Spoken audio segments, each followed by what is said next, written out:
is going to be about service dogs. Okay? Now, we all love dogs. I'm sure everybody has pets here, dogs and whatnot. Well, humans have loved dogs for a long time. Back in the year 300 BC, it is written that Egyptian kings and queens used to have dogs to sniff out and go hunting and whatnot. So it's been used for many years. It wasn't until the year 13 BC in Saint-Malo, France, that the very first patrol dogs ever came about. This person was patrolling around in their city and put the dogs, and they trained the dogs, and they made the very first school of training. Okay? Now, it wasn't, and then in 1907, the very first dog police agency was formed here in New York City, when they realized that they could train the dogs and use them to patrol around the city. And so cops started using them. It started out with about 60 to 50 men, but there was 120 dogs. So they had the dogs working long hours, but the dogs can do it. You know, the dog would just, they stop and he'd sleep, and it's okay. Then in 1907, I'm sorry about that. In 1928, a man named Morris Frank and his seeing eye dog crossed the very first street in New York City with a seeing eye dog in 1928, very first time a service dog had ever been used here in the United States.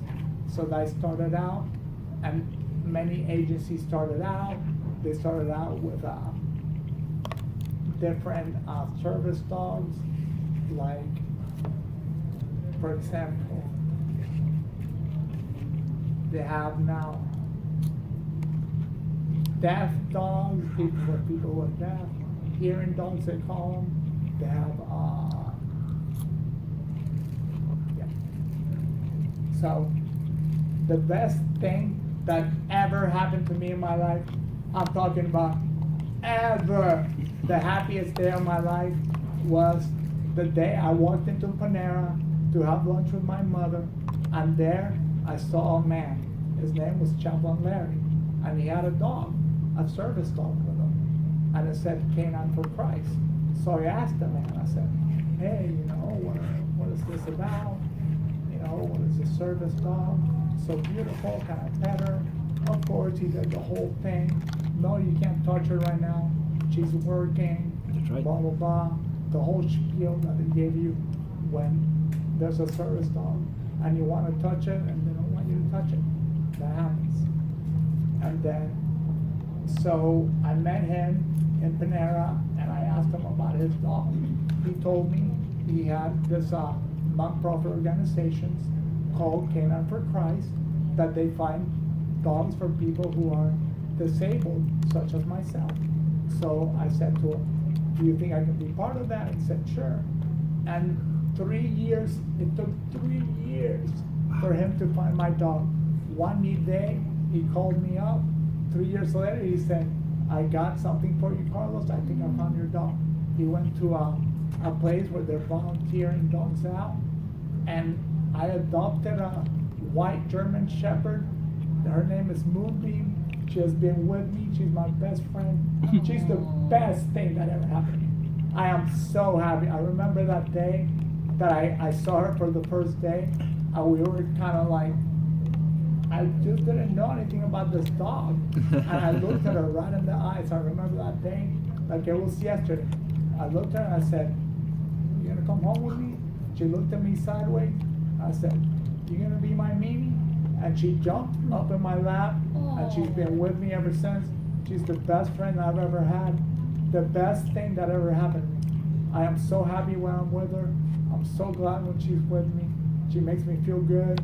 When I don't feel good, she knows, and she lays her head in my lap and makes me very happy, you know. So my speech, everyone. Excellent. Good job.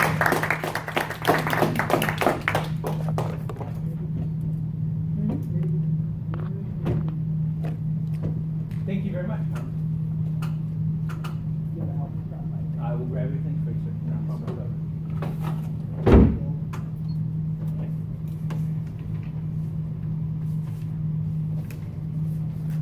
I'm tucking it over here so that you walk on. Is that acceptable? Thank you, sir. Excellent. Is that acceptable? Ladies and gentlemen, you have a piece of paper in front of you. On that piece of paper, it says all sorts of interesting things, such as Speaker 1, Speaker 2, Speaker 12.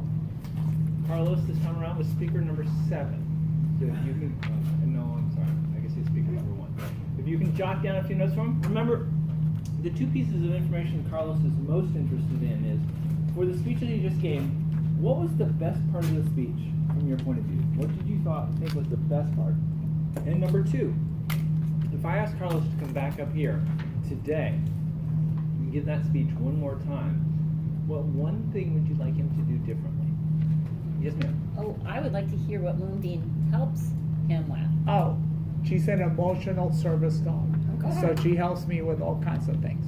I've trained her to pick up things for me when they fall and I can't get them. Like she can grab them for me now. I mean, I don't feel good. I don't have to say anything and she lays her her head on my lap. She just loves me so much. Oh, Forget it. nice. Yeah. Moonbeam spends a lot of time on Twitter. You can follow her at no. Ladies and gentlemen, as great as it was to hear Carlos' speech, which we enjoyed very much, that's not all that you're getting today. Because I'm so pleased to be able to present you with speaker number 2. And we will be treated to that very special of all Toastmaster speeches, an icebreaker. Come on up.